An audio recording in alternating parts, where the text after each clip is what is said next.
Selamat bertemu lagi teman-teman yang suka mampir di channel saya, channel Pet Caring.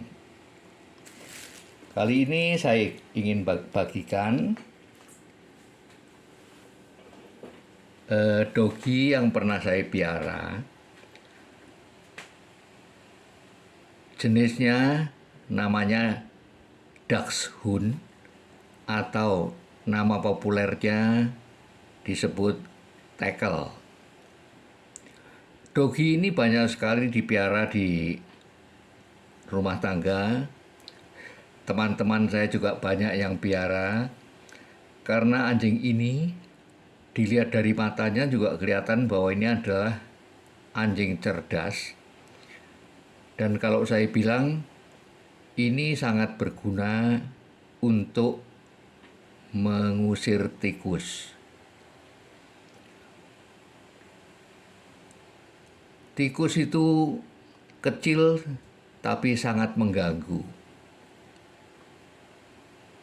Merusak pintu, merusak belanjaan yang akan dimasak besok, dan lain sebagainya. Kalau pintu ditutup, pintunya yang dirusak. Tapi dengan adanya Dogi Tackle yang saya pelihara, kalau satu waktu ada tikus masuk misalnya ke ruang makan, saya bawa Tackle ini masuk ke ruang makan, pintunya saya tutup. Udah, saya duduk saja di kursi, Tackle ini yang bekerja. Dia uber sedemikian rupa, dan mungkin Tackle ini punya karisma, sehingga tikus itu sering terpojok. Kalau orang yang mengejar, tikusnya bisa lompat ke sana kemari, kita pukul meleset terus. Tapi oleh si Tackle ini digiring sampai ke pojok, dan si tikus seperti meringkus ketakutan, ya akhirnya digigit oleh si Tackle itu, tidak sampai dimakan, biasanya hanya dibunuh. Jadi kalau saya bilang banyak rumah tangga juga yang mencintai anjing ini, anjingnya jinak, menurut kepada tuannya, tapi sangat bisa diandalkan untuk mengusir tikus. Itu. Nah, satu lagi di layar, ini kalau tidak salah Dogi Golden Retriever. Ini dogi yang tergolong bodinya besar, sebesar misalnya juga anjing gembala Jerman, lalu mungkin sama-sama juga sejenis yang lain yang berbodi besar. Dan salah satu event yang menyenangkan bagi seorang pemelihara pet itu adalah kalau pet kita beranak. Tapi untuk itu, supaya hasilnya baik, dalam arti beranak banyak, tapi juga jangan mati banyak, itu perlu persiapan. Yang saya lakukan adalah melihat logbook. Logbook itu buku catatan yang berisi segala hal mengenai pet kesayangan kita.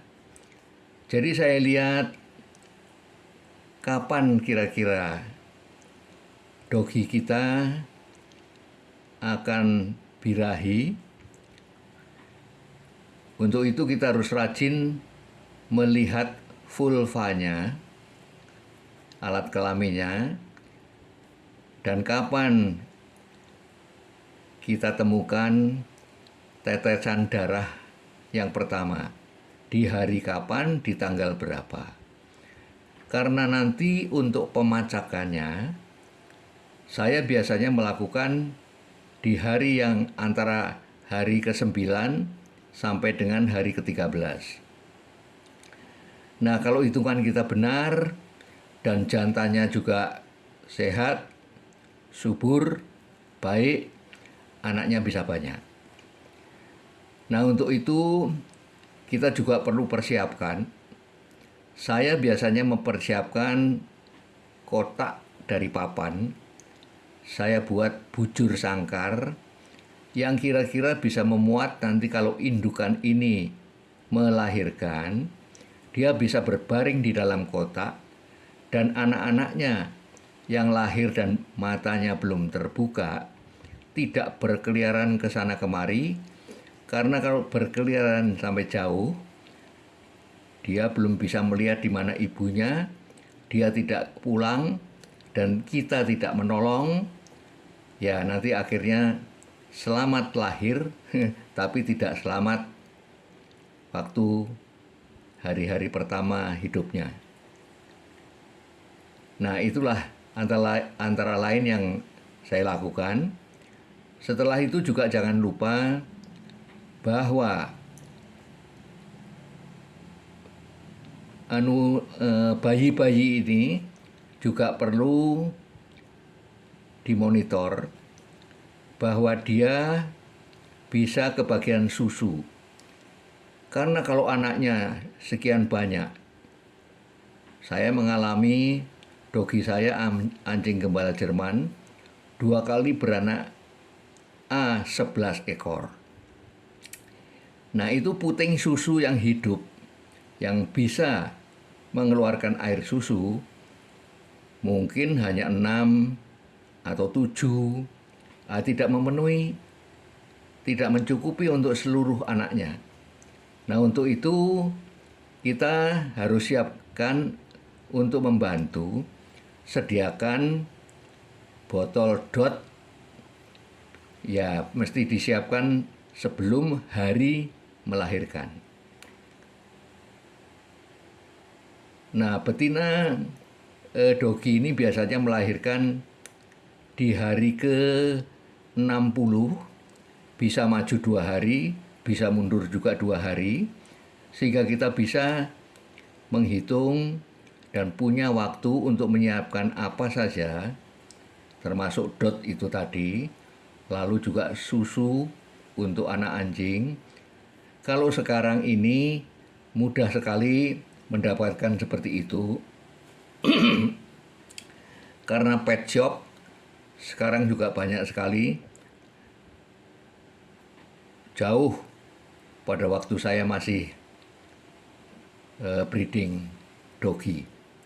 Jadi sekarang tinggal datang ke pet, kita sampaikan kepada penjaga toko apa yang kita perlukan, kebanyakan tersedia. Nah, itulah. Jadi jangan hanya menyambut hari gembiranya, tapi kita juga mempersiapkan apa-apa saja yang diperlukan, sehingga tidak sampai anaknya banyak tapi matinya banyak. Nah, selamat mencoba. Mudah-mudahan pet Anda juga hidup dengan gembira di sana. Terima kasih telah menonton. Sampai jumpa lagi di lain kesempatan. Bye-bye.